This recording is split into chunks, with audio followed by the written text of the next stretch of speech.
వశిష్ఠ మహర్షి యొక్క పరమ గురువు నారాయణుడు.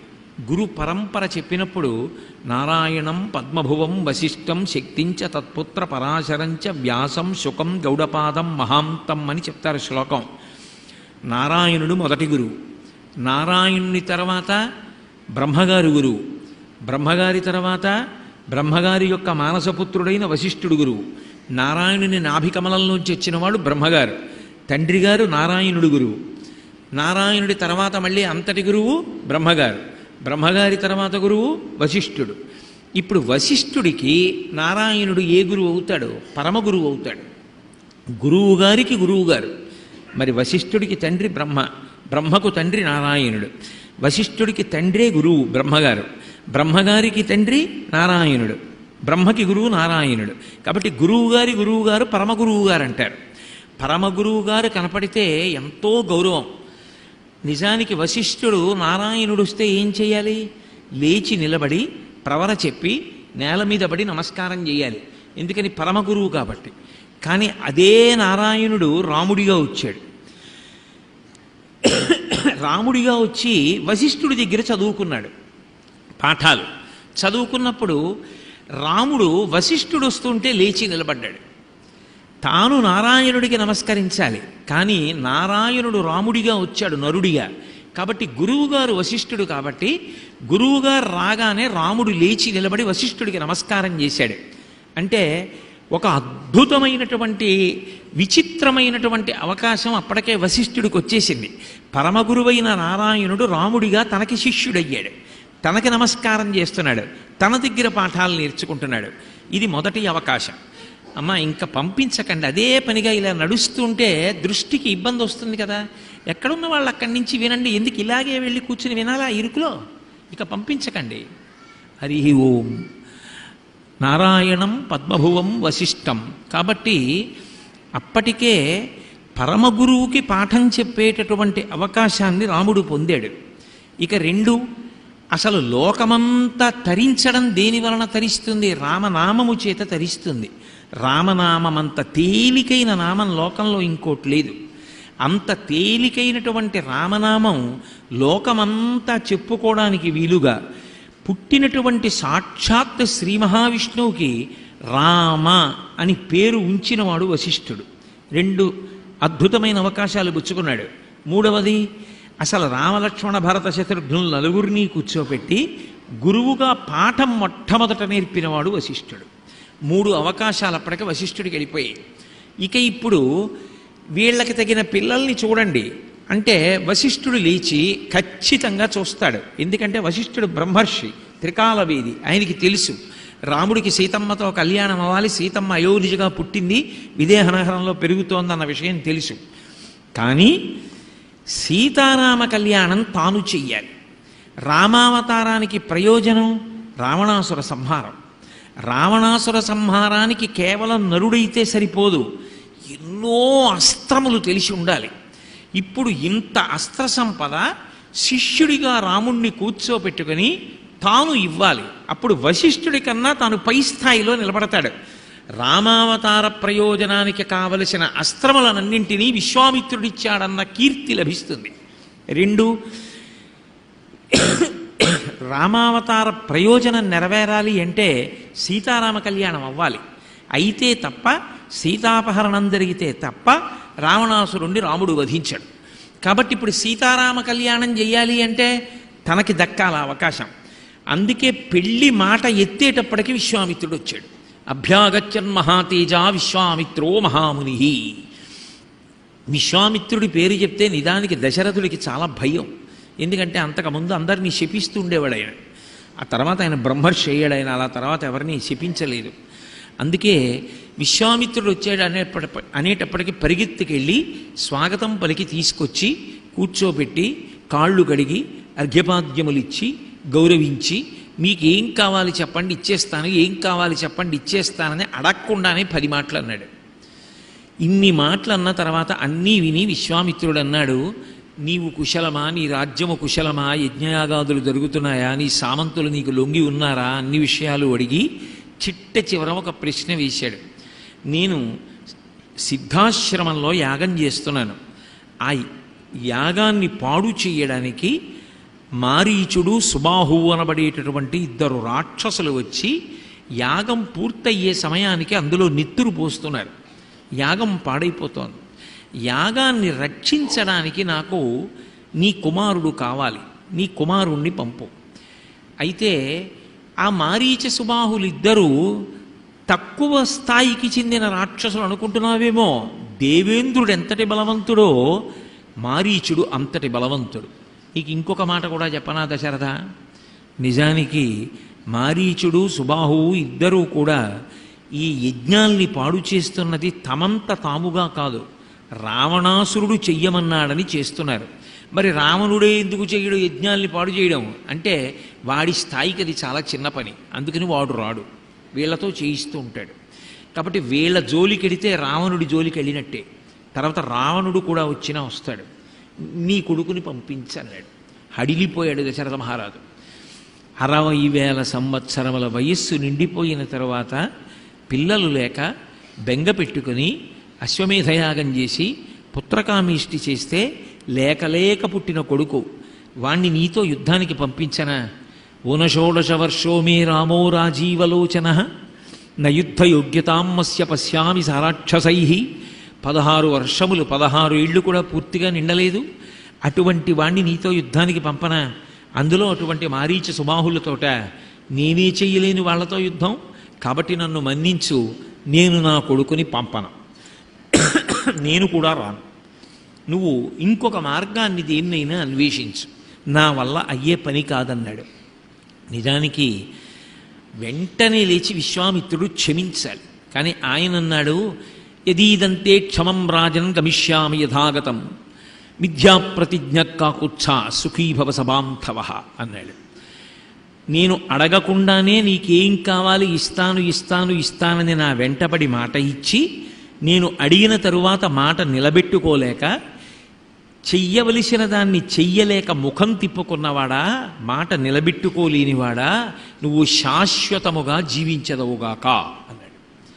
అంటే నిజానికి శపించాడా? లేదు, ఆయన బ్రహ్మర్షి అయిపోయాడు. అందుకే ఇప్పుడు ఎవరిని శపించాడు. మాట తప్పినవాడా, నువ్వు అలాగే చిరంజీవిగా హాయిగా దీర్ఘాయుష్మంతుడవై బ్రతుకు అని ఆశీర్వచనం చేశాడు. చేసి వెళ్ళిపోతూ ఒక మాట అన్నాడు, నేను నీ కొడుకుని అడిగాను. ఎటువంటి కొడుకుని అడిగాను అంటే కాకపక్ష్మధరం శూరం జ్యేష్టం దదామ్యహం అన్నాడు. కాకపక్ష్మధరం, నీ కొడుకుది జులపాల జుత్తు. ఆ జుత్తు ముఖం మీద పడితే భలే అందంగా ఉంటాడు రాముడు. అక్కడ పట్టుకున్నారు త్యాగరాజస్వామి. త్యాగరాజస్వామి రామాయణం చదవడానికి మనం రామాయణం చదవడానికి అక్కడ ఉంటుంది తేడా. అందుకే త్యాగరాజస్వామి కీర్తన పాడేటప్పుడు, త్యాగరాజస్వామి కీర్తన నేర్పేటప్పుడు రామాయణంలో సందర్భాన్ని బాగా చదివి త్యాగరాజస్వామి వారి యొక్క హృదయం తెలుసుకుంటే ఆ కీర్తన చేసేటప్పుడు ఎంత పరవశం కలుగుతుందో. అందుకని కాకపక్ష్మధరం, ఆ నుదుటి మీద వెంట్రుకలు పడుతున్నప్పుడు అందంగా ఉంటాడే, జ్యేష్టం, నీ కొడుకులలో పెద్దవాడు, శూరం, మహాశూరుడు, ఆ పిల్లాన్ని నాకు ఇయ్యి, వాణ్ణి తీసుకెడతాను. కొడుకునిమ్మన్నానని నలుగురిలో ఒకడినిస్తావేమో, పెద్దవాడే నాకు కావాలి అని ఒక మాట అన్నాడు. నీ దృష్టిలో రాముడంటే నీ కొడుకు, మా దృష్టిలో రాముడంటే వీరు. మాకు తెలుసు రాముడెవరో, నీకు తెలియదు రాముడెవరో. అందుకని కొడుకు కొడుకు కొడుకని వెర్రెక్కిపోతున్నావు. మాకు తెలుసు, నాకే కాదు వశిష్ఠుడికి తెలుసు, సభలో ఉన్న ఋషులకు తెలుసు అన్నాడు. అహం విద్మి మహాత్మానం రామం సత్యపరాక్రమం వశిష్ఠోపి మహాతేజాయే చేమే తపసస్థితాః. నాకే కాదు వశిష్ఠుడికి ఋషులకి తెలుసు. ఎందుకు పైకి అనడో, రాముడు సాక్షాత్ విష్ణువు అన్నాడు అనుకోండి, రాముడు నేను అలా అనుకోవట్లేదు, నేను సాధారణమైన నరుణ్ణి అంటాడు. రామాయణంలో రాముడు ఎక్కడా భగవంతుడిగా ప్రవర్తించలా, కేవలము నరుడిగానే ప్రవర్తించాడు. అందుకే నిజానికి వాల్మీకి మహర్షి నారదుణ్ణి అడిగినప్పుడు కూడా 16 గుణములు కలిగినటువంటి నరుడెవరు అని అడిగాడు. కోన్వస్మిన్ సాంప్రదం లోకే గుణవాన్ కశ్చ వీర్యవాన్ ధర్మజ్ఞశ్చ కృతజ్ఞశ్చ సత్యవాక్యో దృఢవ్రతః చారిత్రేణ చ కోయుక్తః సర్వభూతేషు కోహితః విద్వాన్ కః కస్సమర్థశ్చ కశ్చైక ప్రియదర్శనః ఆత్మవాన్కో జితక్రోధో ద్యుతిమాన్కో నరసూయక కస్య బిభ్యతి దేవాశ్చ జాత రోషస్య సంయుగే అని అడిగాడు. కాబట్టి నరుడిగానే ప్రవర్తించాడు. నీ కొడుకు శ్రీ మహావిష్ణువు అన్నాడు అనుకోండి విశ్వామిత్రుడు, నేను అలా అనుకోవట్లేదు, నేను నరుణ్ణి అంటాడు. నరుడైతే తప్ప రావణ సంహారం చెయ్యకూడదు, అది వరం బ్రహ్మగారిచ్చింది. కాబట్టి నేను నరుణ్ణి అంటాడు. అందుకే విశ్వామిత్రుడు పైకి తేలడం. పైకి తేలకుండా ఆ జులపాల జుత్తువాడు నుదురి మీద వెంట్రుకలు పడితే అందంగా ఉంటాడే నీ పెద్ద కొడుకు, వాణ్ణి నాతో పంపించన్నాడు. ఒక్కొక్కడికి ఒక్కొక్కడు ఒక్కొక్కలా అందంగా ఉంటాడు. విశ్వామిత్రుడికి రాముణ్ణి చూసినప్పుడు ఎటువంటి బాలరాముణ్ణి చూసి సంతోషిస్తాడంటే, ఆ వెంట్రుకలు నుదుటి మీద పడితే ఎంత అందంగా కనపడతాడో విశ్వామిత్రుడికి. చూడండి, ఒక్కొక్కళ్ళు పిల్లాడికి ఓ పంచె కట్టి ఎంత బాగున్నాడో పంచె కట్టుకుంటే అంటారు, ఓ కుర్తా వేసి ఎంత బాగున్నాడో కుర్తా వేస్తే అంటారు, ఏదో వాడికి ఓ నిక్కర్ వేసుకుంటే ఎంత బాగున్నాడు అంటారు, ఓ ప్యాంట్ వేస్తే ఎంత బాగున్నాడు అంటారు. ఒక్కొక్కరికి ఒక్కొక్కలా అందం కనపడుతుంది. విశ్వామిత్రుడికి కాకపక్ష్మధరం శూరం జ్యేష్ఠం, ఆ నుదుటి మీద వెంట్రుకలు పడుతున్నటువంటి రాముడంటే ఇష్టం. అందుకని అటువంటి రాముణ్ణి నాతో పంపించన్నాడు. అలా ఉంటాడు రాముడు అందంగా అన్నాడు. సరే, ముందు ఒప్పుకోలేదు. తర్వాత వశిష్ఠుడు చెప్పాడు, ఏమనుకుంటున్నావు విశ్వామిత్రుడంటే సామాన్యమైన వాడు కాదు. నిజంగా తన యజ్ఞాన్ని తాను రక్షించుకోలేక నీ కొడుకును అడుగుతున్నాడు అనుకుంటున్నావా? ఆయన దగ్గర ఉన్నంత ధనుర్విద్య ఈ లోకంలో ఎవడి దగ్గర లేదు. అన్ని అస్త్రములు తెలిసిన్నవాడు విశ్వామిత్రుడు ఒక్కటే. ఆయన ఏష విగ్రహవాం ధర్మ, ఏష వీర్యవతాంబర, ఏష బుద్ధ్యాధికోలేకి తపసశ్చ పరాయణం. సాక్షాత్ వశిష్ఠుడు విశ్వామిత్రుడు గురించి చెప్పినటువంటి మాట. అసలు ధర్మము రాశీభూతమైతే అదే విశ్వామిత్రుడు, తపస్సు రాశీభూతమైతే అదే విశ్వామిత్రుడు. విశ్వామిత్రుణ్ణి మించిన బుద్ధిమంతుడు, విశ్వామిత్రుణ్ణి మించిన వీర్యవంతుడు. వీర్యవంతుడు అంటే తనని తాను కాపాడుకుంటూ ఎదురుగుండా నిలబడిన ఎన్ని వేల మందినైనా చంపగలిగిన ప్రజ్ఞ. అటువంటి ప్రజ్ఞ ఒక్క విశ్వామిత్రుని యందు తప్ప అన్యుల యందు లేదు. అటువంటి విశ్వామిత్రుడు నిజానికి నీ కొడుక్కి ఆ అస్త్రాలన్నీ ఇచ్చి బలపడేటట్టు చెయ్యడానికి తీసుకెడుతున్నాడు. అంతేకాని తనకి తాను రక్షించుకోలేక కాదు, తన యజ్ఞాన్ని తాను రక్షించుకోలేని వాడు కాదు. అమాయకుడా, పంపనంటామే, పంపన్నాడు. వశిష్ఠుడు చెప్పాడని వశిష్ఠుడు చెప్పాడని దశరథ మహారాజు గారు అంతఃపురంలోకి వెళ్ళి పిల్లాన్ని తీసుకొచ్చాడు. రాముడి వెంట లక్ష్మణుడు వచ్చాడు. సపుత్రమూర్ధ్నిపాఘ్రాయ రాజా దశరథ ప్రియం దదౌ కుశికపుత్రాయ సప్రీతేన అంతరాత్మన అంటారు మహర్షి. కొడుకుకి వయసు వచ్చిన తరువాత కూతుర్ని కానీ ఎక్కడ పడితే అక్కడ ముద్దులు పెట్టుకోకూడదు. అందుకని తల వంచి వాసన చూశాడు నుదురు మీద. అది ఆశీర్వచనం. ఆశీర్వచనం చేసి ఈయన ఏది చెప్తే అది చెయ్యమని విశ్వామిత్రుడికి అప్పచెప్పాడు. రాముడి వెంట లక్ష్మణుడు బయలుదేరాడు. కలిసి వెడుతున్నప్పుడు వర్ణించారు మహానుభావుడు వాల్మీకి మహర్షి. 3 తలల పాము నడిచి వెడితే ఎలా ఉంటుందో అలా ఉందిట రామలక్ష్మణులు వెడుతూ ఉంటే. ఎందుకని అంటే మధ్యలో తల, వెనక అక్షయబాణ తూణీరం, అందులోంచి బాణాల యొక్క మొనలు పైకి తేలి ఉన్నాయి. అది ఒక తలలా ఉందిట. పట్టుకున్న ధనస్సు పైభాగం ఒక తలలా ఉందిట. 3 తలల పాము వెడితే ఎలా ఉంటుందో అలా వెడుతున్నారట రాముడు వెనక లక్ష్మణుడు. విచిత్రం ఏమిటంటే రామాయణంలో ఒక అద్భుతమైనటువంటి ఘట్టము అక్కడ ఆవిష్కృతమైంది. త్యాగరాజస్వామికి గుండెల నిండా గురుభక్తి. అందుకు కదూ రామకృష్ణానంద స్వామి రూపంలో వచ్చి నారదుడు ఆయనకి స్వరార్ణవం గ్రంథం ఇచ్చాడు. ఆయన గురుభక్తి అటువంటిది. రాముడికి ఉన్న గురుభక్తి అంత గొప్పది. రామలక్ష్మణులు విశ్వామిత్రుడి వెంట వెళ్ళిపోతున్నారు. గురువుగారు ఇలా ఎంత దూరం నడవాలి అని అడగాల? వాళ్ళు ఏం అడగట్లేదు. గురువుగారితో కలిసి వెళ్ళడం కన్నా అదృష్టం ఈ లోకంలో ఇంకొకటి లేదు. గురువుగారితో వెడుతున్నాను చాలు. ముందు విశ్వామిత్రుడు నడుస్తున్నాడు, వెనక రాముడు నడుస్తున్నాడు, వెనక లక్ష్మణుడు నడుస్తున్నాడు. నడిచి వెళ్ళిపోయారు. చాలా దూరం వెళ్ళిపోయిన తర్వాత విశ్వామిత్రుడు ఆగి వెనక్కి తిరిగి చూశాడు. విశ్వామిత్రుడు ఆగి చూస్తే రాముడు ఆగాడు. రాముడు ఆగితే లక్ష్మణుడు ఆగాడు. అలకలల్లలాడగని ఆ సరయూ నదీ తీరంలో వెళ్ళిపోతుంటే ఆ గాలికి ముంగురులు కదిలి నుదుటి మీద పడుతుంటే ఆ రాముణ్ణి కందుల నిండా చూశాడు విశ్వామిత్రుడు. చూసి వెంటనే అన్నాడు, ఎంత గురుభక్తిరా రామా, ఎక్కడికెడుతున్నాం గురువుగారు అని కూడా అడగకుండా నా వెంట ఇంత దూరం నడిచి వచ్చావా?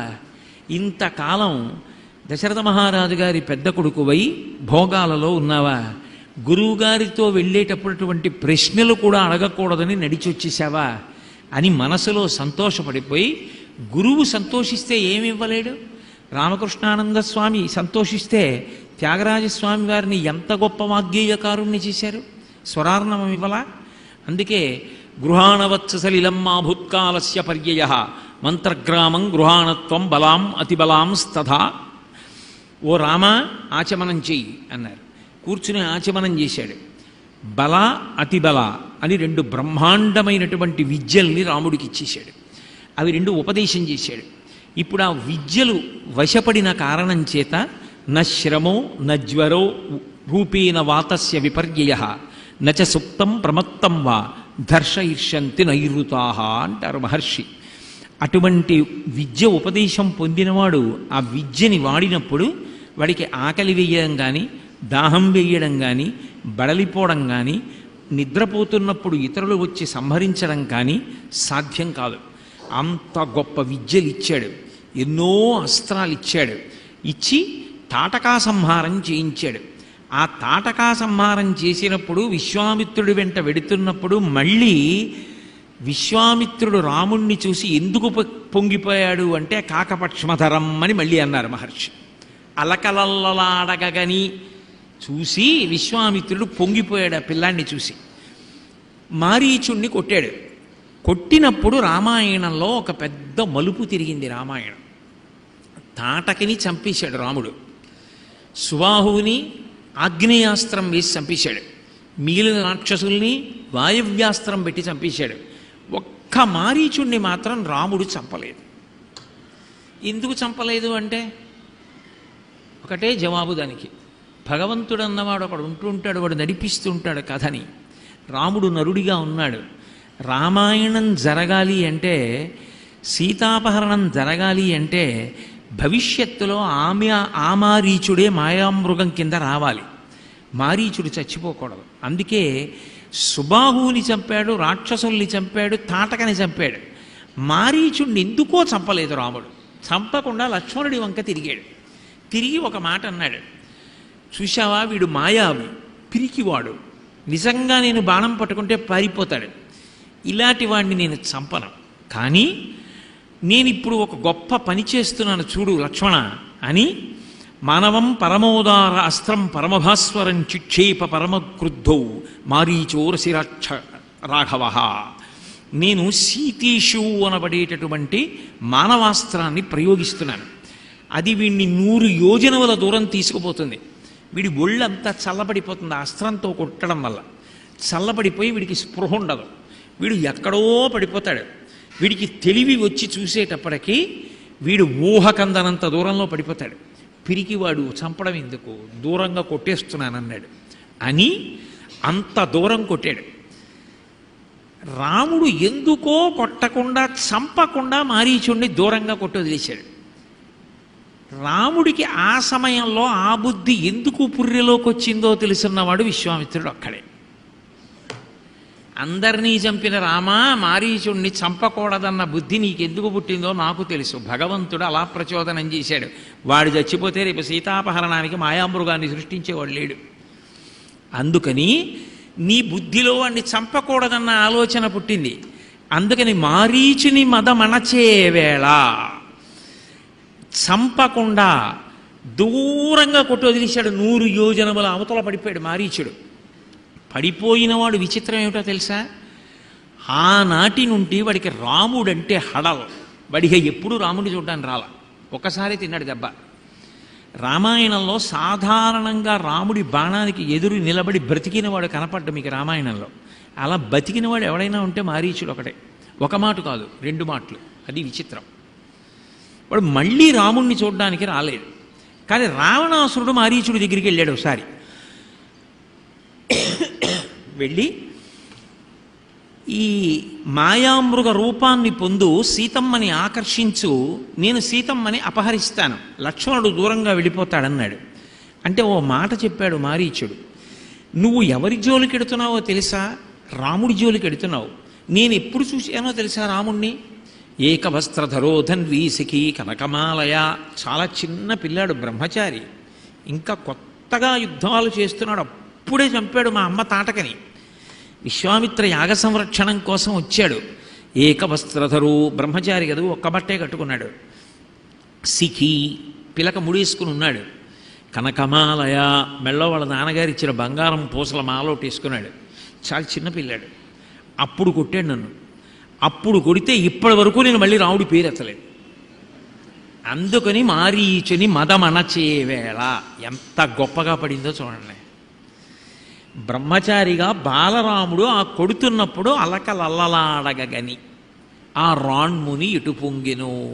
నేను దిద్దిన రాముడు నేనిచ్చిన అస్త్రాలతో అలా కొట్టాడు అని మారీచుడు రావణాసురుడితో ఒక మాట చెప్పాడు. కళత్రాణిచి సౌమ్యాని మిత్రవర్గం స్తథైవచ యదీచ్ఛసి చిరంభోక్తం మాకృధా రామవిప్రియం. నీకంతమంది భార్యలున్నారు, కాంచనలంక ఉంది, పుష్పక విమానం ఉంది, హాయిగా భోగాలు అనుభవించు. రాముడి జోలికి వెళ్ళావో నువ్వు కాదు, నువ్వు, నీ భార్యలు, నీ పిల్లలు, నీ సైన్యం సమస్తం నశించిపోతాయి. రాముడి జోలికి మాత్రం వెళ్ళకు. నీ చెప్తున్న విను. రాముడి పరాక్రమం ఏమిటో నాకు తెలుసని చెప్పాడు. చెప్పడం కాదు, అక్కడే ఒక అద్భుతం చెప్పాడు. అందుకే రామాయణంలో రాముడి చేతిలో దెబ్బతిని అలా మారిన రాక్షసుడు రామాయణం మొత్తం మీద ఇంకొకడు లేడు. అది మారీచుడు ఒక్కడే. ఎంత పట్టుకున్నారో చూడండి త్యాగరాజస్వామి. అది త్యాగరాజస్వామి వారి కీర్తన అంటే అలా ఉంటుంది. మళ్ళీ రామాయణంలో బాలకాండ అయిపోయింది, అయోధ్యకాండ అయిపోయింది, అరణ్యకాండ వచ్చేసింది. రాముడు సీతమ్మతో లక్ష్మణస్వామితో కలిసి అరణ్యవాసం చేస్తూ పర్ణశాలలో కూర్చుని ఉన్నాడు. ఈ మారీచుడు చూశాడు. ఎప్పుడో చూశాను బ్రహ్మచారిగా, ఇప్పుడు ఈ పిల్లాడికి పెళ్ళైపోయింది, అరణ్యవాసానికి వచ్చాడు, నారచీరలు కట్టుకుని ఉన్నాడు. బహుశా ఇప్పుడు మనం ఏం చేయలేడేమో, వెళ్ళి సంహరిద్దామని పాతపగ దృష్టిలో పెట్టుకుని ఇంకో 2 రాక్షసుల్ని పిలిచాడు, ఎందుకైనా మంచిదని. ఆ 2 కూడా తీసుకుని రాముడు అక్కడ కూర్చుని ఉండగా విశేషమైన వేగంతో రాముడి మీదకి పరిగెడుతున్నారు. ఏదో పని చేసుకుంటున్న రాముడు యథాలాపంగా ఇలా చూశాడు వస్తున్న ముగ్గురిని. వెంటనే ధనస్సు చేత్తో పట్టుకుని 3 బాణాలు తీసి, ఆయన ఏం కంగారు పడలేదు, కంగారు పడకుండా 3 బాణములు తీసి విడిచిపెట్టాడు. మారీచుడికి తెలుసు రాముడి బాణం దెబ్బ ఎలా ఉంటుందో. అందుకని వెంటనే వెనక్కి తిరిగి విశేషమైన వేగంతో పారిపోయాడు. 2 బాణాలు మాత్రం ఏమయ్యాయంటే, 3 బాణాలు వేస్తే ఒకటి మారీచుడిని తరివింది, 2 2 రాక్షసుల గుండెల్లో గుచ్చుకుని 2 అక్కడే చచ్చిపోయారు. అప్పుడు పారిపోయి వచ్చేసాను రావణ. అప్పుడు పారిపోయి వచ్చేసిన వాడిని నువ్వు నమ్ము, ఆనాటి నుంచి ఈనాటి వరకు నేను గుహ దాటి బయటికి వెళ్ళను. ఎందుకు వెళ్ళనో తెలుసా? ఒక్కటే కారణం. నేను ఎప్పుడైనా గుహలోంచి బయటికి వెళ్ళాననుకో, వృక్షే వృక్షే చ పశ్యామి చీరకృష్ణాజినాంబరం పాశహస్తమివాంతకం గృహీత ధనుషం రామం పాశహస్తమివాంతకం. నాకు గుహ బయటికి వచ్చి ఇలా తలెత్తి చూశాననుకో, ప్రతి చెట్టు కొమ్మ మీద రాముడు ధనస్సు పట్టుకుని బాణం సంధిస్తూ కనపడతాడు. నాకు ఎక్కడ చూసినా రాముడే కనపడతాడు. అసలు నిజానికి ఈ జగత్తంతా రామమయంగా చూసినటువంటి భీతభక్తి పొందిన రాక్షసులలో మొట్టమొదటి వాడు మారీచుడే. భీతభక్తితో చూశాడు. అది సాత్విక భక్తి కాదు. అందుకే జగమంతా రామమయం, ఈ జగమంతా రామమయం అని చూశానని చెప్పడానికే వృక్షే వృక్షే చ పశ్యామి చీరకృష్ణాజినాంబరం. నాకు ఎక్కడ చూసినా రాముడే కనపడతాడు. రాముడు కనపడితే పోన్లే ఒక ఎత్తు. నాకు ఇంకో భయం ఏమిటో తెలుసా? బయటికి ఎందుకు వెళ్ళినా తెలుసా? ఎవరన్నా కనపడి ఒకవేళ నా దగ్గరికి వచ్చి రథం, రత్నం అలా ఏమైనా అందాం అనుకొని ముందు రా అన్నారనుకో, నేను పారిపోతా, తర్వాత మా అంటారేమో అని. రకారాదీని నామాని రామత్రస్తస్య రావణ రత్నాని చ రథాశ్చైవ విత్రాసనయింతిమే అన్నాడు. నా దగ్గరికి వచ్చి రా అంటే చాలు, నేను పారిపోతాను. ఆ తర్వాత మా అంటారేమో అని నాకు భయం. ఆయన దగ్గరికి నేను వెళ్ళనా మోసం చేయడానికి అని రావణాసురుడితో అడిగాడు. అంటే ఒక్కసారి కొడితే అంత దూరంలో పడ్డాడు, మళ్ళీ 2 గంటల తర్వాత వచ్చాడు, మళ్ళీ ఇంకోసారి కొడితే అసలు బయటికి రావడం అనేసి గుహలోపడి ఉన్నాడు. అది ఏమైందో తెలుసా? ఆఖరికి ఆ భీతభక్తిలో ఎప్పుడూ రాముణ్ణే రాముణ్ణే రాముణ్ణే రాముణ్ణే చూసేసి చూసేసి చూసేసి చచ్చిపోయే ముందు ఎదురుగుండా రాముడు కనపడి కొట్టాడు కదా బాణం పెట్టి మృగరూపంలో ఉంటే, ఆ రాముణ్ణి చూడ్డంలో రాముణ్ణే చూసి చూసి రాముణ్ణే తలచి తలచి రాముడి కంఠం మారీచుడికి వచ్చేసింది. భక్తితో ఉపాసన చెయ్యగా చెయ్యగా చెయ్యగా భగవద్రూపం భక్తుడికి వచ్చి సారూప్య మోక్షం అంటారు. అలా అయిపోయినట్టే రామకంఠం మారీచుడికి వచ్చేసింది. అంటే 2 కాండలలో కనపడితే రాముడెవరో వాడికి అర్థమైంది, బాగా అర్థమై అసలు రామాయణం 24,000 శ్లోకాలలో రాముడెవరో చెప్పినవాడు మారీచుడు ఒక్కడే. దశరథుడు కాదు, సీతమ్మ కాదు, హనుమ కాదు, లక్ష్మణ భరత శత్రుఘ్నులు కారు, ఎవ్వరూ కాదు. రాముడెవరో చెప్పండి అంటే ఇప్పటికీ మనందరం ఎవరు చెప్పిన శ్లోకం చెప్తామంటే మారీచుడు చెప్పిన శ్లోకం చెప్తాం. రామో విగ్రహవాన్ ధర్మ సాధు సత్యపరాక్రమ రాజా సర్వస్య లోకస్య దేవానాం ఇవ వాసవ. ఈ శ్లోకం చెప్పినవాడు మారీచుడు చెప్పాడు. రాముడంటే ధర్మము రాశీభూతమైతే అదే రాముడు అని చెప్పాడు. అంతగా రాముడి గురించి అర్థమైంది. అంటే మారీచుని మదమణచేవేళ అలా బాణప్రయోగం చేసేటప్పుట త్యాగరాజస్వామి ఇంకో మాట అన్నారు. చెలువు మీరగను అంత అందంగా యుద్ధం చేస్తారట. అదేంటి, ఎవడైనా ఏదో బొమ్మ గీస్తుంటే అందంగా గీశారండి అనొచ్చు.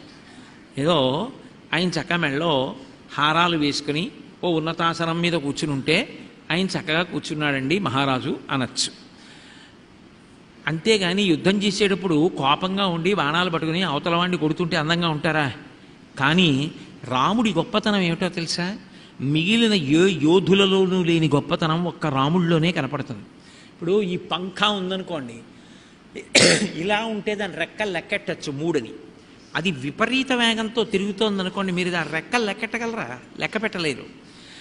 రాముడు ఎదురుగుండా రాక్షసులందరూ నిలబడ్డారనుకోండి, రాముడు ఒక్కడే యువతల వైపు నిలబడి యుద్ధం చేస్తున్నాడు అనుకోండి, రాముడి చెయ్యి ఎప్పుడు తిరిగిందో మీకు కనపడదు. ఎప్పుడు చెయ్యి ఇలా తిప్పాడో, బాణం ఎప్పుడు తీశాడో, వింటినారికి ఎప్పుడు తొడిగాడో, ఎప్పుడు ఆకర్ణాంతం లాగాడో, ఎప్పుడు వదిలాడో కనపడదు.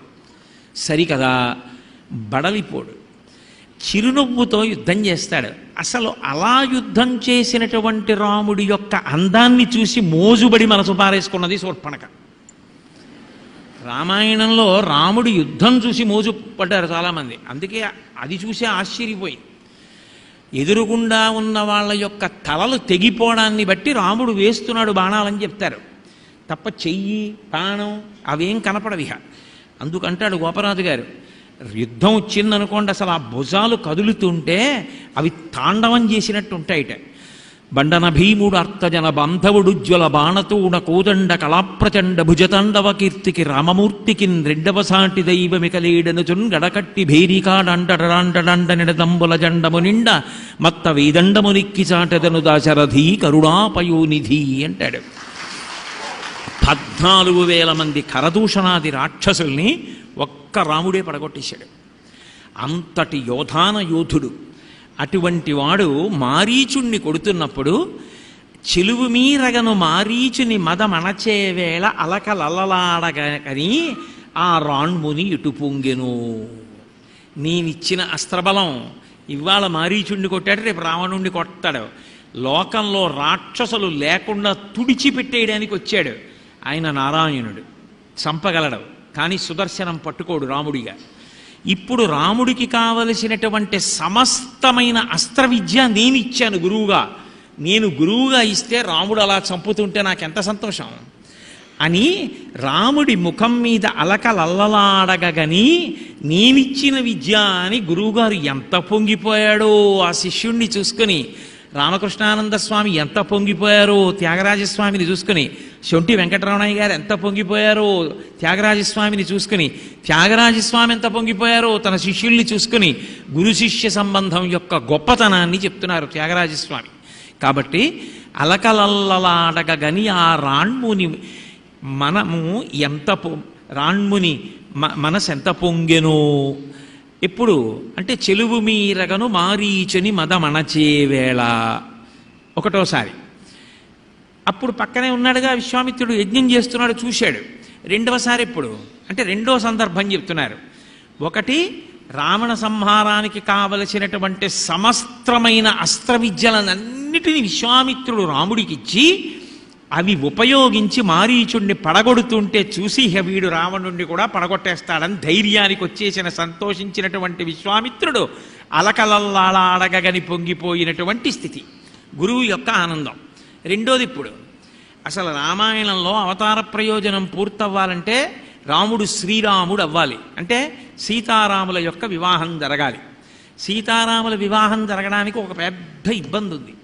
ఏమిటి ఆ ఇబ్బంది అంటే శివధనస్సును ఎత్తిన వాడికే పిల్లనిస్తానన్నాడు జనకుడు.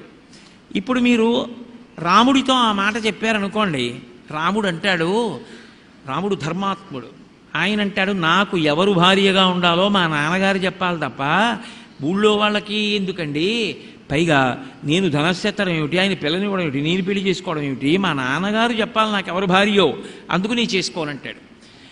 గురువుగారంతటి వాడు అలా అనిపించుకుంటే ఏమైనా గౌరవం ఉంటుందా? ఉండదు. అందుకే విశ్వామిత్రుడు ఎంత తెలివితేటలుగా వ్యవహరించాడంటే సీతారామ కళ్యాణం చేసిన వాడు విశ్వామిత్రుడు అన్న కీర్తి తనకి రావాలి. అందుకే సిద్ధాశ్రమంలో యజ్ఞం పూర్తయిపోయాక నేను జనకుడి దగ్గరికి ఎడుతున్నాను. అక్కడ శివధనస్సు అని ఒక ధనస్సు ఉంది, అద్భుతమైన ధనస్సు, అది పరమశివుడు పట్టుకున్న ధనస్సు. అక్కడ యజ్ఞం జరుగుతోంది, వెడుతున్నానన్నాడు. అంటే మరి క్షత్రియులు రాజులు వాళ్ళకి ధనస్సు చూడాలని ఉంటుందా ఉండదా? ఓ యజ్ఞం చేసిన వాడికి సురుక్కు శ్రవం అంటే ఇష్టం, ఓ ప్రవచనం చేసేవాడికి రామాయణ వ్యాఖ్యాన గ్రంథాలు ఏమైనా దొరికాయి అనుకోండి ఒకసారి తిప్పి చూస్తాడు సంతోషం కొద్దీ, ఓ పురోహితుడికి పంచాంగం అంటే ఇష్టం, ఓ చదువుకునే పిల్లాడికి కలం అంటే ఇష్టం, ఓ శిల్పాలు చెక్కేవాడికి ఊలంటే ఇష్టం, మహారాజులకు ధనస్సులంటే ఇష్టం. కాబట్టి శివధనస్సు అక్కడ ఉందంటే చూడడానికి ఎడతాడా వెళ్ళడా? కాబట్టి రామలక్ష్మణులు ఇద్దరూ గురువుగారితో వెళ్ళారు. వెళ్ళిన తర్వాత అబ్బాయి ఈ ధనస్సు ఎత్తితే నీకు పిల్లనిస్తారా, సీతమ్మ చాలా గొప్పది అన్నాడు అనుకోండి విశ్వామిత్రుడు. గురువుగారిది మా నాన్నగారు చూడవలసిన విషయం కదా అన్నాడు అనుకోండి రాముడు, విశ్వామిత్రుడు పరువు ఏమైపోతుంది? అందుకే పైకి అనడు విశ్వామిత్రుడు, ఎంత గౌరవాన్ని నిలబెట్టుకున్నాడో. కానీ కళ్యాణం జరగాలి. అందుకే తెలివితేటలుగా ఏం చేశాడంటే మాట్లాడేసి ఏదో ఆ జనకుడితో మాట్లాడినట్టు మాట్లాడి ఏ తద్దర్శయ భద్రం తే కృతకామలు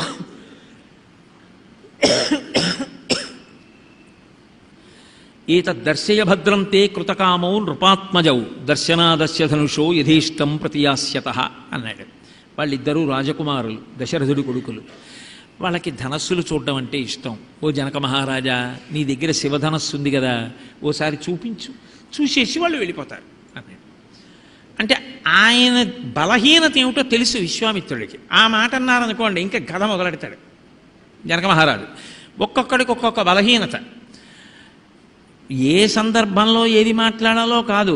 ఇక ఎప్పుడు కనపడినా అక్కర్లేని విషయాలన్నీ ఎప్పుడో 1973 86 మొదలెడితే కదిపారనుకోండి శివధనస్సు విషయం, వెంటనే మొదలెడతాడు జనక మహారాజు గారు. అందుని మొదలెట్టాడు. అథమే కృషత క్షేత్రం లాంగలాదుద్దితామయా క్షేత్రం శోధయతా లబ్ధ్వానాం నాసీతి ఇది విశ్రుత అని మొదలెట్టాడు. నేను ఒకసారి యజ్ఞం చేద్దామని భూమిని దున్నుతున్నాను. దున్నుతుంటే పద్మావతీదేవి దొరికినట్టు ఏదో మందసంలో దొరకలేదు, భూమిలోంచి పైకి లేచింది ఉద్ధిత. కుండలినీ శక్తి జగన్మాత లలితాపరాభట్టారికా స్వరూపం అని అర్థం దానికి. ఉద్ధిత అంటే అటువంటి జగన్మాత భూమిలోంచి పైకి లేచి తనకి తానే పేరు పెట్టుకుంది, నేను పెట్టలేదు. సీతానాం వేతి విశ్రుత, తన పేరు సీత అని తానే పెట్టుకుంది. కానీ నేను ఈమె నాకేమవుతుంది అని చేతులతో ఇలా పట్టుకున్నాను. ఆమెతో అనుబంధం ఏమిటో తెలిస్తే కదా ధర్మం. కూతురైతే ఓ ధర్మం, కోడలైతే ఓ ధర్మం, మనవరాలైతే ఓ ధర్మం, చెల్లెలైతే ఓ ధర్మం, భార్య అయితే ఓ ధర్మం. ఆమె తనకేమిటి అని పట్టుకున్నాడు. పట్టుకుంటే అంతరిక్షంలోంచి వాక్కు వినపడింది. అంతరిక్షే చవాగుక్త ప్రతిమా మానుషీకిల ధర్మేణ తనయాతవా. ఈమె కావాలని నీకు కూతురుగా వచ్చింది కాబట్టి తండ్రిగా ప్రవర్తించు అని. ఇప్పుడు తండ్రిగా ప్రవర్తించాలంటే ఆమెకి పెళ్లి చేయాలి. పెళ్లి చేయాలంటే ఆమె అందరిలా పుట్టింది కాదు, అయోనిజ, ఒక స్త్రీ నుండి ప్రభవించినది కాదు, ఆమె భూమి నుంచి వచ్చింది. కాబట్టి ఈమె నరులకి వివాహం చేయడం కుదరదు. ఈమెకి తగిన వరుడు పరబ్రహ్మం. ఎక్కడ పుట్టాడో ఎవరికి తెలుసు. అందుకని ఆ పరబ్రహ్మం యొక్క ధనస్సు నా దగ్గర ఉంది, శివధనస్సు ఎవడెక్కు పెడితే వాడికి ఇస్తానన్నాడు. చాలామంది వచ్చారు, ఎక్కుపెట్టిన వాళ్ళు లేరు. ఎక్కువ పెట్టలేకపోయిన వాళ్ళందరూ కలిపి బయట ఓ సంఘం పెట్టుకున్నారు. జనకుడు మనకి పిల్లని ఇవ్వడు, మనం ధనస్సు ఎత్తలేకపోతున్నాం, అవమానం అయిపోతున్నాం, ముందు జనకుడిని చంపేద్దాం, తర్వాత సీతమ్మని ఎవరు పెళ్లి చేసుకోవాలన్నది ఆలోచిద్దాం. ఇవి కనపడుతుంటాయి కదూ. ముందు అవతలవాడు పోతే చాలు, తర్వాత మనలో ఎవరేదవ్వాలన్న తర్వాత చూసుకుందాం. కాబట్టి జనక మహారాజు గారు ముందు చనిపోతే చాలు, ఆ తర్వాత మనలో ఎవరు సీతమ్మని చేసుకోవాలో తర్వాత చూసుకుందాం అని నిర్ణయానికి వచ్చి జనకుడి మీద యుద్ధానికి వచ్చారు. పాప ఆయనకి జీవోపకరణములు తరిగిపోయాయి, కోటలో తినడానికి తాగడానికి ఇక పదార్థాలు లేవు. ఆయన దేవతల్ని ఉపాసన చేశాడు, వాళ్ళు దేవతా సైన్యాన్ని ఇచ్చారు. ఆయన బయట వాళ్ళందరినీ ఓడించాడు. అప్పటి నుంచి శివధనస్సు ఎత్తినవాడు లేడు, సీతమ్మకి వివాహం అవ్వలేదు. ఆ శివధనస్సు ఇది. ఈ శివధనస్సు విశ్వామిత్ర మహర్షి నువ్వు ఈ పిల్లలకి చూపించమంటున్నావు, చూపిస్తాను. చూపించిన తరువాత యద్యస్య ధనుషో రామ కుర్యాదారోపణం మునేహే సుతాం అయోనిజాం సీతాం దద్యాం దశరథేరహం. అది జనక మహారాజు గారి యొక్క గొప్పతనం. తీరా చూపించిన తర్వాత రాముడు వచ్చి నేను ఎత్తుతానన్నాడు అనుకో, ఎత్తాడనుకో, తప్పకుండా నేను ఈ పిల్లనిచ్చి పెళ్లి చేస్తా. ఎవరా పిల్ల? సుతాం అయోనిజాం సీతాం. అయోనిజ భూమిలోంచి వచ్చింది, నా కూతురు. నేను ఆమెని కన్యాదానం చేస్తాను. అదేమి నాన్నగారు అందో, నా కూతురికి నేనంటే అంత ప్రేమ, నీ చెప్పిన మాట వింటుంది, నేను కన్యాదానం చేస్తాను. సరేనా? అక్కడ వరకు బాగానే ఉంది రామాయణం. అక్కడే ఓ అనకూడని మాట అన్నాడు జనకుడు. క్వగతిర్మానుషానాంచ ధనుషాస్య ప్రపూరణే ఆరోపణే సమాయోగే వేపనే తోలనేపివా అన్నాడు. మహామహులు శివధనస్సు ఎత్తలేకపోయారు. నరుడు మనుష్యుడు ఈ రాముడు ఎత్తుతాడా? ఏదో చూపించవన్నావు కాబట్టి చూపిస్తున్నాడు అన్నాడు. 5,000 మంది యోధులు 8 చక్రాలు ఉన్నటువంటి మంజూష పెట్టెని లాక్కొచ్చారు సభలోకి. ఆ పెట్టె విప్పితే అందులో ఉంది శివధనస్సు. ఇప్పుడు విశ్వామిత్రాస్తు ధర్మాత్మా శ్రుత్వా జనకభాషితం వత్సరామధనుపశ్యా ఇతి రాఘవమబ్రవీత్. అది పట్టుకున్నారు త్యాగరాజస్వామి. దశరథుడు చెప్పిన మాటలన్నీ విన్నాడు. విశ్వామిత్రస్తు ధర్మాత్మ, ధర్మాత్ముడైన విశ్వామిత్రుడు. చూడవాయ్, ఎవరు ఎక్కువ పెట్టలేకపోయారట, నువ్వు ఎక్కువ పెట్టి పెళ్ళైపోతుంది నీకు సీతమ్మతో అన్నాడు అనుకోండి. గురువుగారు అదేం మాట, మా నాన్నగారు కదా చెప్పాలి అన్నాడు అనుకోండి, పరువు ఏమవుతుంది విశ్వామిత్రుడిది. అందుకే విశ్వామిత్రుడు మహాగంభీర స్వభావం, బయటపడడం. కానీ సీతారామ కళ్యాణం జరగాలి. అందుకే విశ్వామిత్రస్తు ధర్మాత్మ శ్రుత్వా జనకభాషితం. జనకుడు చెప్పిన మాట విన్నాడు, ఇలా తిరిగాడు, అలా నిలబడి ఉన్నాడు రాముడు. గురువుగారు చెప్తే తప్ప ఏ పని చేయడు. వత్సరామ ధనుపశ్య ఇది రాఘవమబ్రవీత్. కనుబొమలు ఇలా పైకెత్తి సంజ్ఞ చేశాడు. రామ చూడు అన్నాడు. అంతే. శివధనస్సు ఎత్తి వింటినారి తొడుగు, పిల్లని పెళ్లి చేసుకో, ఇవన్నీ ఏం చెప్పలేదు విశ్వామిత్రుడు. కనుసైగా చేశాడు. వత్సరామ ధనుపశ్య. వత్సరామ ఎంత ప్రేమతో పిలుస్తాడో. రామ చూడు ధనస్సు అన్నాడు. కనుసైగా చేశాడు.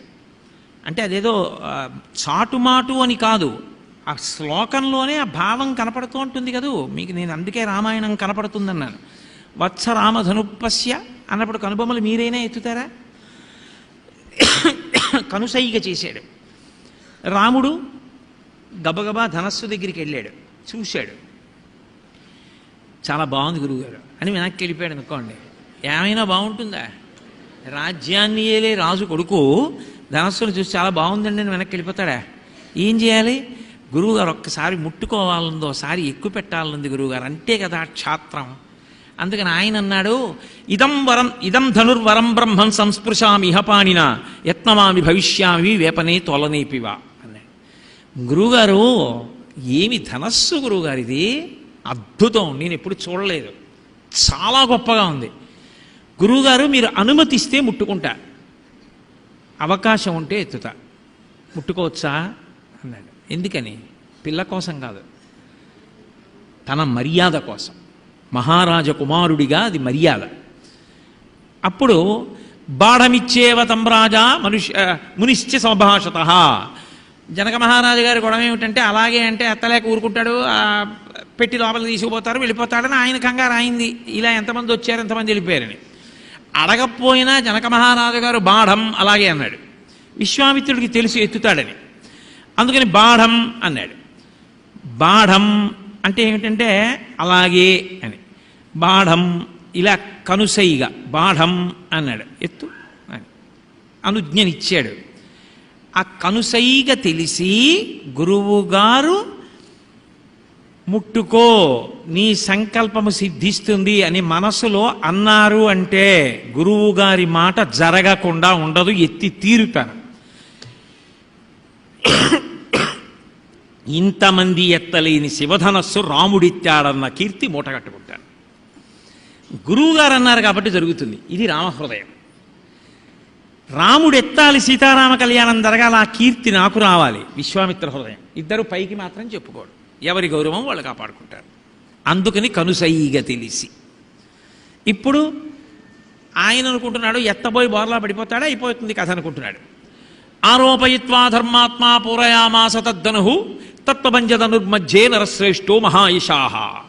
ఆ ధనస్సుని అవలీలగా పైకి ఎత్తేయడం అయిపోయింది, వింటినారి విప్పేయడం అయిపోయింది, పైకి తొడగడం అయిపోయింది, ఆకర్ణాంతం లాగడం, పెడపెడధ్వనులతో శివధనస్సు విరిగిపోవడం అయిపోయింది. రాముడు, లక్ష్మణుడు, విశ్వామిత్రుడు, జనకుడు తప్ప సభలో ఉన్న అందరూ ఆ శబ్దానికి మూర్ఛపోయారు. ఇప్పుడు జనకుడు ఏం చేశాడంటే గబగబా బంగారు కలశతో నీళ్లు పట్టుకుని రాముడి దగ్గరికి వచ్చాడు. నేను నీకు కన్యాదానం చేస్తున్నాను, చెయ్యి చాపు నీళ్లు పోసేస్తానన్నాడు. రాముడు అన్నాడు, దీయమానాం నతు తదా ప్రజగ్రాహ రాఘవ అవిజ్ఞాయ పితుశ్చంథ అయోధ్యాధిపతే ప్రభో. బాలకాండలో లేదు, అయోధ్యకాండలో ఉంది, అనసూయమ్మకి సీతమ్మ చెప్పిన చోట. పిల్లనివ్వడానికి నువ్వెవరు, పుచ్చుకోవడానికి నేనెవరు?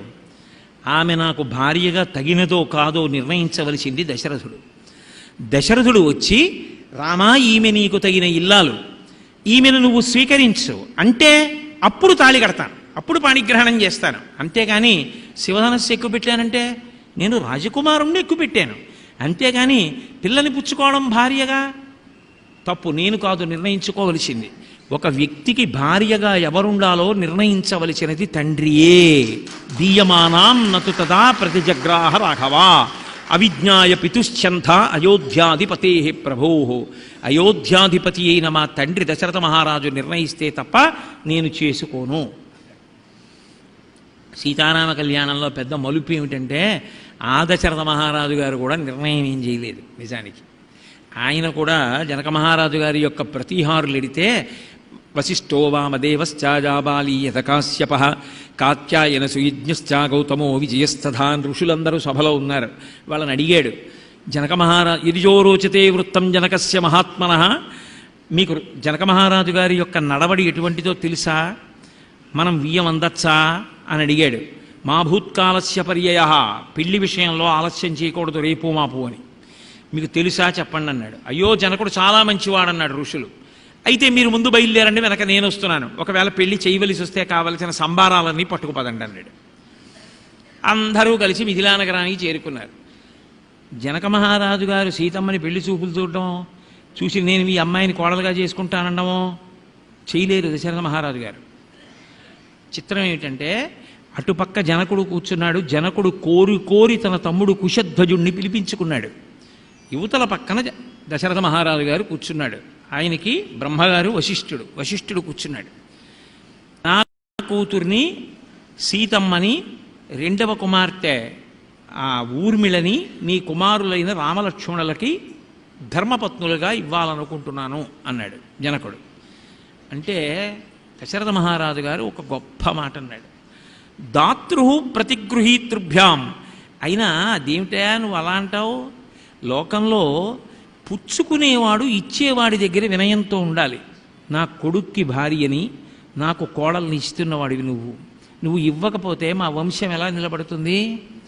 ఇస్తున్నవాడివి నువ్వు, కోడల్ని నేను, ధర్మపత్నిని వాడు పుచ్చుకుంటున్నాం. మేము నీ దగ్గర తలదించుకుని వినయంతో ఉండాలి. నువ్వు వినయంతో మాట్లాడతావేమిటి?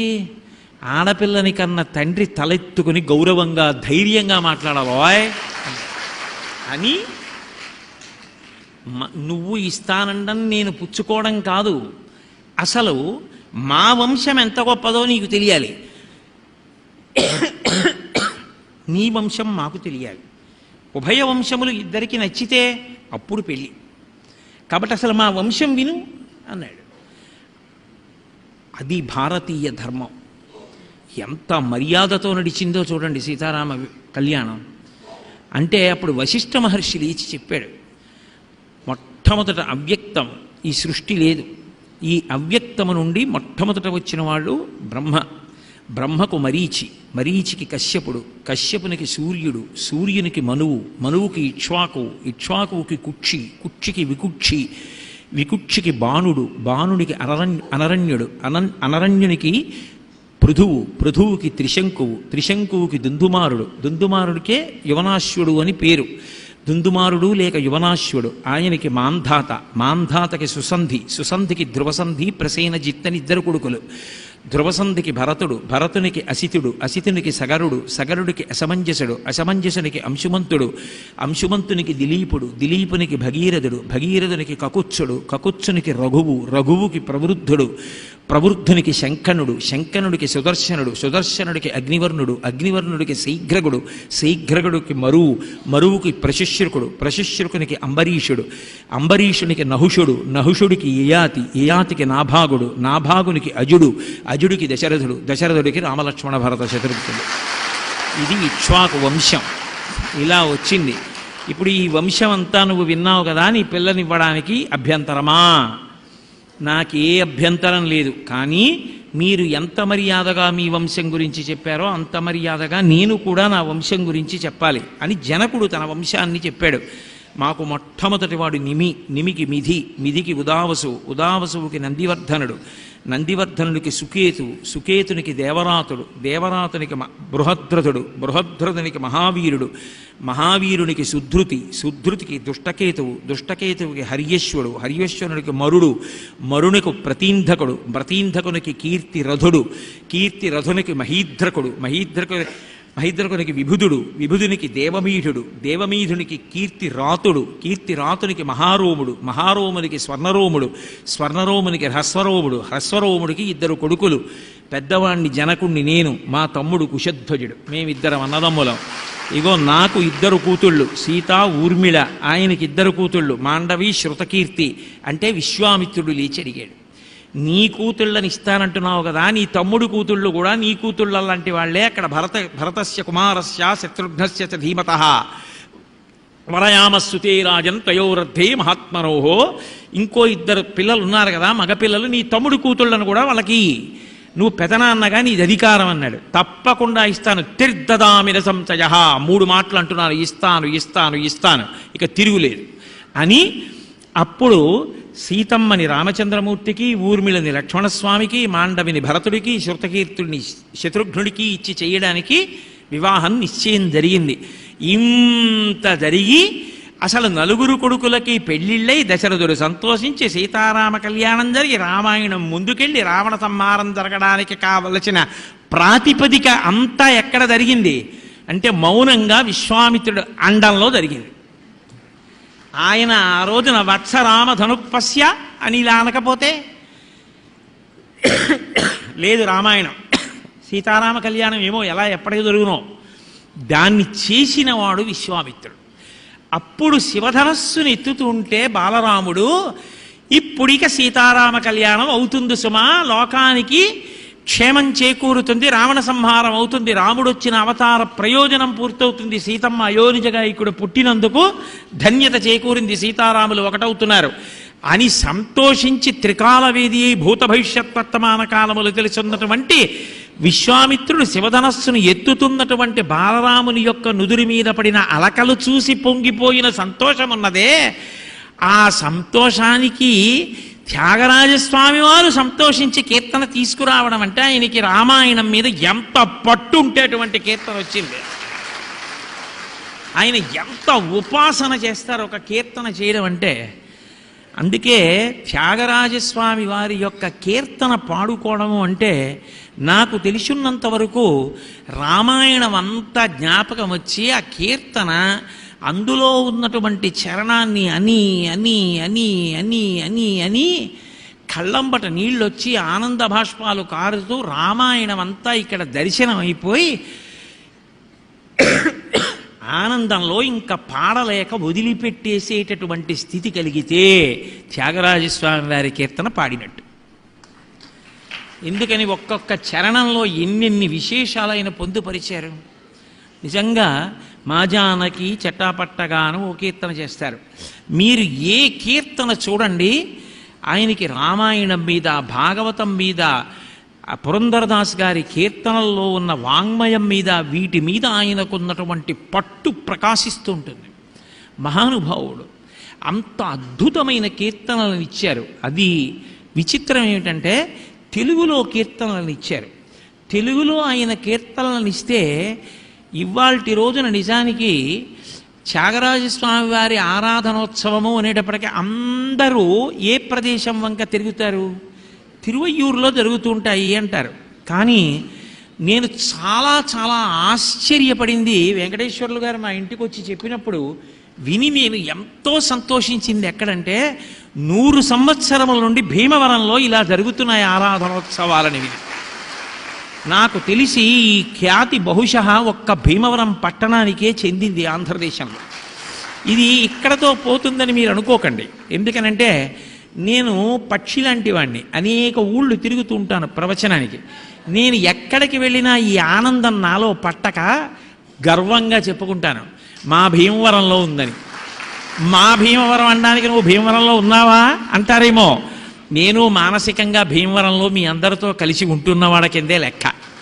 అందుకని మా భీమవరంలో ఉంది 100 సంవత్సరాల త్యాగరాజ గానసభ ఉన్నది అని చెప్తాను. అంత గొప్ప సభ, అంతటి మహానుభావుడు. అసలు శరీరంతో వచ్చినందుకు చిట్ట చివరి ప్రయోజనం పరబ్రహ్మమునందు ఐక్యమైపోవడమే. అది కొన్ని వేల మంది చూస్తుండగా, శిష్యులందరూ చూస్తుండగా, రామనామ సంకీర్తనం జరుగుతుండగా కపాలభేదనం చేసి ప్రాణములను ఆ బ్రహ్మస్థానం వరకు తీసుకెళ్ళి భేదించి రామచంద్రమూర్తి యందు ఐక్యం చేసినటువంటి మహానుభావుడు త్యాగరాజస్వామి. కర్ణాటకకి చెందిన నాగరత్నమ్మ గారని ఆ తల్లి విశేష శ్రమ చేసి తిరువయ్యూరులో త్యాగరాజస్వామి వారి యొక్క సమాధి ప్రదేశాన్నంతటినీ కూడా అంత అద్భుతమైనటువంటి రీతిలో తీర్చిదిద్దారు ఆవిడ. అంత గొప్ప జీవితం. అథవా నేను మీతో మనవి చేసేది ఒకటే, మీరు ఇంత కష్టపడి ఆరాధనోత్సవాలు చేస్తున్నారు, చాలా చాలా సంతోషం. ఇదేం సామాన్యమైన విషయం కాదు. ఇప్పటికే దాని గురించి నేను అనేక పర్యాయాలు నా ప్రవచనంలో ప్రస్తావన చేశాను. నేను మీ అందరితో చేసే విజ్ఞాపన ఒక్కటే, మళ్ళీ త్యాగరాజస్వామి వంటి విద్వాంసులు ఏర్పడాలి, అటువంటి వాగ్గేయకారులు రావాలి అంటే త్యాగరాజస్వామి వారి జీవితంలో ఉన్నటువంటి ఘట్టాల గురించి మీ పిల్లలకి చెప్తూ ఉండండి. త్యాగరాజస్వామి వారి యొక్క జీవిత చరిత్ర చదవండి. వారు ఏ ఏ సందర్భాల్లో ఏ ఏ కీర్తనలు చేశారు అన్న దాని మీద సాధికారకత ఉన్నది. ఒకప్పుడు నేను కాకినాడ పట్టణంలో పెద్దాడ సూర్యకుమారి గారని సంగీత విద్వాంసురాలతో కలిసి త్యాగరాజస్వామి వారు చేసిన అనేక కీర్తనలు ఏ ఏ సందర్భాల్లో చేశారో వాటి మీద వ్యాఖ్యానాలు కూడా చేశాను భగవంతుడి అనుగ్రహం చేత. అందున ఆ పంచరత్న కీర్తనలు చాలు. ఎందరో మహానుభావులు, అందరికీ వందనములు. ఏమి కీర్తనలవి, అజరామరం. త్యాగరాజస్వామి వారి జీవితంలో గురుభక్తి ఉంది. త్యాగరాజస్వామి వారి జీవితంలో దేశభక్తి ఉంది. త్యాగరాజస్వామి వారి జీవితంలో పెద్దల పట్ల వినయ విధేయతలతో కూడుకున్నటువంటి విధానం ఉన్నది. త్యాగరాజస్వామిలో గొప్ప తృప్తి ఉన్నది. మహారాజులే వచ్చి కానుకలిచ్చిన నిధి చాలా సుఖమా, రాముని సన్నిధి చాలా సుఖమా అని ఈ ద్రవ్యం చేత ఈ భిక్షాద్రవ్యం అంతా కూడా కళంకితమైపోయిందని వీధిలో పారబోసి వెళ్ళిపోయారు. అంత తృప్తితో జీవించినటువంటి వ్యక్తి. ఇవాల్టి సమాజంలో ఊరికే పరుగులు తీసేటటువంటి జీవనంలో తృప్తితో బతకడం అన్నది ఎంత గొప్ప విషయం. అటువంటి జీవితానికి త్యాగరాజస్వామి ఎంత గొప్పగా చివరి హద్దయి నిలబడి ఉన్నారు అన్నది మీ పిల్లలకి త్యాగరాజస్వామి వారి యొక్క జీవిత వృత్తాంతాన్ని కథలు కథలుగా చెప్పి వాళ్ళకి ఆదర్శం చెయ్యండి. అలాగే త్యాగరాజస్వామి వారి యొక్క కీర్తనలో ఒక కీర్తన ఏదైనా పిల్లలకి పాఠంగా చెప్పి సంగీతం నేర్పేటప్పుడు ఆ కీర్తనలో ప్రతిపాదింపబడినటువంటి విషయం మీద మీ శిష్యులకు సాధికారత కల్పించండి. ఇదిగో ఇందుకు ఈ కీర్తనలో ఈ విషయాన్ని ప్రతిపాదించారు, ఈ భావన ఇలాగే ఉండాలి అంటే ఎక్కడ పడితే అక్కడ విరవకూడదు, విరవకుండా భావన ప్రతిపాదితమయ్యేటట్టు అది నువ్వు పాడుకుంటుంటే ఇంకా బాగా రామాయణం జ్ఞాపకం రావాలి. త్యాగరాజస్వామి వారి కీర్తనల్లో ఒక 6-7 కీర్తనలు గురుముఖత నేర్చుకునేటప్పటికీ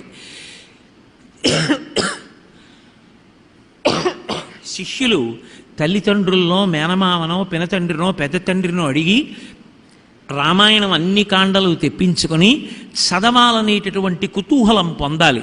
అలా ప్రతి ఇంట రామాయణం ఉండడానికి, రామాయణం చదువుకోవడానికి, ధర్మం నిలబడడానికి, మానవత్వం నిలబడడానికి త్యాగరాజస్వామి వారి జీవితం, త్యాగరాజస్వామి వారి కీర్తనలు ఆధారభూతములవుతాయి. ఇప్పటికీ పెద్దలు ఒక మాట అంటారు, మానవత్వం నిలబడాలి అంటే రామాయణం చదవండి అంటారు, మానవత్వం నిలబడడానికి రామాయణాన్ని ప్రబోధం చెయ్యండి అంటారు. అటువంటి రామాయణం మీద పిల్లలకి ఉత్సాహం కలగాలి అంటే, రామాయణం బాగా చదవాలన్న అనురక్తి కలగాలి అంటే త్యాగరాజస్వామి వారి కీర్తనలు బాగా నేర్పడమే తేలికైనటువంటి మార్గం.